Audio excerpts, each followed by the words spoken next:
All right, the pulling season may be over, but that doesn't mean we just put the tractors away and forget about them. So today kind of starts our off-season day. I've got the trailer hooked up to the truck, and we are back heading over to my dad's place where the tractors will be for the winter. If we have time today, maybe we'll start in on the new Nasty Norwegian project that we're going to be working on. So yeah, so we're going to drive to Loyal this morning, get the trailer unhooked, and get the tractors unloaded and get started.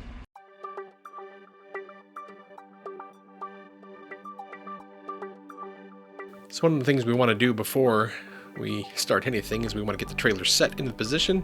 So we're going to back that trailer in, we're going to unhook it, and that is honestly where it's going to sit all winter long. So we want to make sure we got, blocks under the wheels and just kind of winterize the trailer a little bit too. But yeah, it's going to stay there because it's going to act like a storage shed for us in a way. Once we got the trailer backed up, the first order of business for us is to get the V8 in and get that ready for winter. So we're going to send off these tires to get them sharpened for next year. So we want to do that early because the gentleman we take our tires to gets really busy and stays busy pretty much all winter. So the sooner we get those tires to him, the better. And it gives us a chance to put the blacktop tires on the V8, which it never gets. So that's kind of a weird look for that tractor.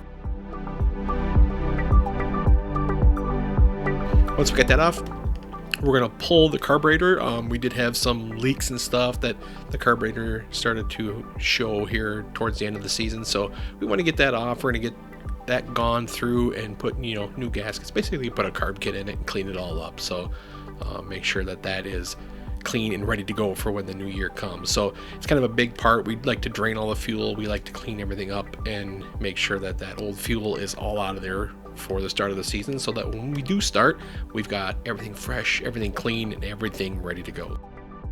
We also backed the spring tension off the valves, and we made sure that we checked the antifreeze, make sure that was good, because that tractor is going to sit in the enclosed trailer most of the winter, at least while we are working on the V6 project. All right, we got the Nasty Norwegian 2 all winterized. We got her back of the trailer. We're pretty much done with that one for a while. We do have some things we want to do, but we'll wait till later, probably this winter, to work on them. So now we're going to start doing some of those same things on this one, but we're going to keep going a little farther, and obviously this is going to be a complete teardown of this tractor here. So as we start our rebuild project, we kind of start in basic here. We're doing the same thing. We want to get that carburetor off, get the tension off the springs on all those valves too. So while it is sitting, we're giving that motor a little bit of a break here. So we're gonna get everything buttoned back up here, get everything closed up so we can start on the teardown. So this is going to be a big winter project for us. We have decided to rebuild the Nasty Norwegian with the V6, and that entails pretty much a new frame and a whole new build. This is going to be a big project for us, and it honestly starts right here with the teardown of the Nasty Norwegian. So, we're going to be reusing a lot of things here. We're going to be reusing the fenders, which you can see we're taking them off. We're going to be obviously using the seat. We're going to be using the engine. We already got the radiator out of it. We're going to use as much as we can off of this tractor for this process. And that's going to be important because it's going to save us a lot of money, but we have it all. It's all right there. It's going to help us, I think, with getting new tractors set up a little bit more, but it's going to take some time. So it all starts right here. We're going to get everything off it as much as we can. We're going to take the roll cage off. Hopefully we can reuse the roll cage. We're going to reuse the seat. We're going to have to pull the rear end. We decided not to use the standard 3-speed. We are going to go to an automatic for a number of reasons, which we'll kind of get into here probably later in the build. This is a little bit like a demolition, I kind of think, but not quite as destructive. We are taking things off as we need them and putting parts that we're going to reuse into the trailer at this point. And then as we need things and as we do things, we are going to pull them out and put them on. So yeah, it's going to be a fun project. It's going to be a fun build.